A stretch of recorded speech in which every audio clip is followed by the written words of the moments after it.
Gangster विकास दुबे के encounter में car accident वाली थ्योरी पर सवाल उठ रहे हैं। दरअसल उज्जैन से विकास को जिस गाड़ी में लाया जा रहा था वो सफारी थी। रास्ते में भी जब मीडिया के लोगों ने उसे देखा तो सफारी में ही था। सुबह अस्पताल भी उसे सफारी से ही लेकर गए।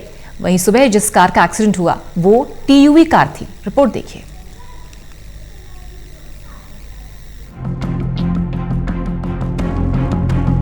विकास दुबे कानपुर वाला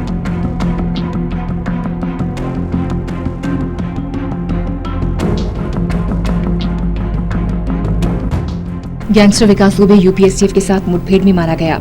उज्जैन से कानपुर लेकर आ रही एसटीएफ टीम द्वारा बताई गई कहानी में बड़े झूल नजर आ रहे हैं। पुलिस से मिली जानकारी के मुताबिक विकास दुबे को जिस गाड़ी में लाया जा रहा था वो पलट गई। बात यहाँ तक तो ठीक है, लेकिन जो गाड़ी पलटी उस पर कोई खरोंच नहीं है, इसलिए एनकाउंटर की कहानी पर सवाल उठना लाजमी है। आपको बता दें कि उज्जैन से सफारी में काफिला निकला। एनकाउंटर स्पॉट पर टीयूवी पलटी दिखी। कानपुर के जिला अस्पताल में फिर सफारी में काफिला पहुंचा। आश्चर्य की बात यह है कि पलटी टीयूवी की लाइट्स तक नहीं टूटी, कोई स्क्रैच नहीं, स्पॉट पर कोई रगड़ के निशान नहीं। सवाल उठता है कि एसटीएफ पुलिस ने कहा कि रास्ते में कहीं रुके नहीं। फिर सवाल ये है कि रुके नहीं तो विकास की गाड़ी बदली कैसे?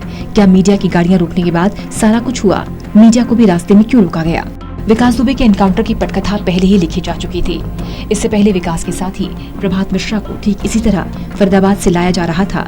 सफर के दौरान उसने भी हथियार छीनने की कोशिश की, उसे भी एनकाउंटर में मार गिराया। बहरहाल विकास दुबे के एनकाउंटर पर लगातार सवाल खड़े हो रहे हैं। विपक्ष के नेताओं ने भी सरकार को इस एनकाउंटर पर घेरा है।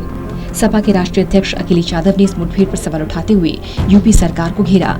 सपा मुखिया ने ट्वीट कर कहा कि दरअसल ये कार नहीं पलटी, बल्कि राज खुलने से सरकार पलटने से बच गई। साथ ही सपा प्रवक्ता अनुराग भदौरिया ने भी एनकाउंटर पर सवाल खड़े किए कि गाड़ी पलटी है या सरकार को अपनी सरकार को पलटने से बचा लिया है। उसने किस किस अधिकारियों का, किस किस भारतीय जनता पार्टी के नेताओं का नाम लिया है, किन किन बड़े नेताओं का नाम लिया है जिसने उनकी मदद की है, ये भी बताना चाहिए। अब एसटीएफ को प्रेस कॉन्फ्रेंस करके साफ साफ बताना चाहिए कि आप 5-6 घंटे उसके साथ रहे, आपने पूछताछ की है तो किन किन अधिकारियों का, किन किन नेताओं की, भारतीय जनता पार्टी का नेताओं का नाम लिया है। बड़ा सवाल यह है कि विकास बैठा सफारी में था, अस्पताल में भी सफारी में लाया गया, तो आखिर कार बदली कब? अब गैंगस्टर विकास दुबे के एनकाउंटर में कार एक्सीडेंट वाली थ्योरी पर सवाल खड़े हो रहे हैं। हालांकि पुलिस इससे इनकार कर रही है। उसी गाड़ी में बैठ करके उज्जैन से चला था जिस गाड़ी में उसका एक्सीडेंट हुआ है। आपको बता दें कि गुरुवार को मध्य प्रदेश के उज्जैन से गिरफ्तारी होने के बाद विकास दुबे को यूपी एसटीएफ की टीम उसे कानपुर लेकर आ रही थी। इस बीच जिस गाड़ी में विकास दुबे सवार था वो पलट गई।